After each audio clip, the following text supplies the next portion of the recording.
আসসালামু আলাইকুম সম্মানিত দর্শক ভিউয়ার্স, যারা আজকে ভিডিওটা দেখতেছেন প্রত্যেকের কাছে অনুরোধ থাকবে ভিডিওটা এত পরিমাণ শেয়ার করবেন যাতে আমাদের ইউনু মহোদয় পর্যন্ত এই ভিডিওটা পৌঁছায়। আপনারা অবশ্যই দেখতেছেন আমি বিশেষ করে একটা রাস্তার মধ্যে দাঁড়িয়ে আছি।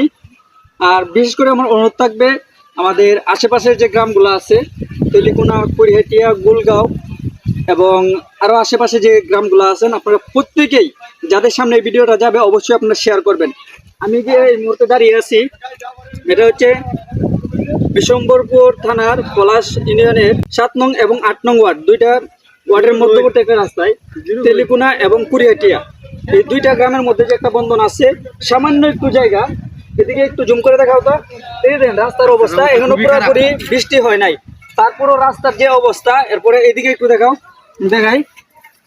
এই যে এটা হচ্ছে তেলিকুনা পয়েন্ট, এখান থেকে এই যে অল্প একটু রাস্তা, এই পুরো রাস্তাটাই কিন্তু কাঁচা। আমি পুরো রাস্তাটার কথা বলবো না, যেহেতু অল্প একটু জায়গা আছে। বিশেষ করে ইউনু মহোদয় যিনি আছেন বিশম্বর থানার, আপনি একটু নজর দিবেন এই রাস্তাটার দিকে। অল্প একটু জায়গা, এটার জন্য আমাদের কয়েকটা গ্রামের লোকজন প্রচুর পরিমাণে আমরা ভোগান্তিতে আছি। একটা গাড়ি ঘোড়া চলতে পারতেছে না, আমরা হেঁটেও যেতে পারতেছি না। আবার ওপর দিকে এদিকে আবার কিন্তু একটা দিঘির পাড় মাদ্রাসা আছে। আমি পুরো রাস্তাটার কথা আমি বলবো না, জাস্ট এই অল্প একটু জায়গা, যে জায়গাটা দিয়ে আমরা চলাফেরা করতে পারতেছি না একদমই। বিশেষ করে অনুরোধ থাকবে এই রাস্তাটার দিকে একটু নজর দিবেন যাতে আমরা একটু ভালোভাবে চলাফেরা করতে পারি।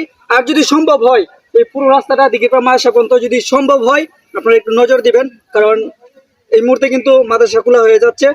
স্টুডেন্টরা মাদ্রাসায় যাতায়াত করবে, তারা কিন্তু একদমই চলাফেরা করতে পারে না। বর্ষার সিজনটা খুবই ডিফিকাল্ট, একটা মানুষ যে গাড়ি নিয়ে যাবে তাটা তো সম্ভবই না, এমনকি হেঁটেও যাওয়া যায় না। তো প্রত্যেকের কাছে আবার অনুরোধ করতেছি প্রত্যেকে ভিডিওটা এত পরিমাণ শেয়ার করবেন যাতে ইউনু মহোদয় পর্যন্ত পৌঁছায়। আর বাংলাদেশে কোনো কিছু ভাইরাল যদি না হয় তাহলে এই জিনিসটার কাজ হয় না। আজকে একটা রাস্তার ভিডিও দিলাম, আরও আশেপাশে আরও অনেক রাস্তা আছে। আমি চেষ্টা করব ধীরে ধীরে একটা দুইটা করে রাস্তাগুলো তুলে ধরার জন্য।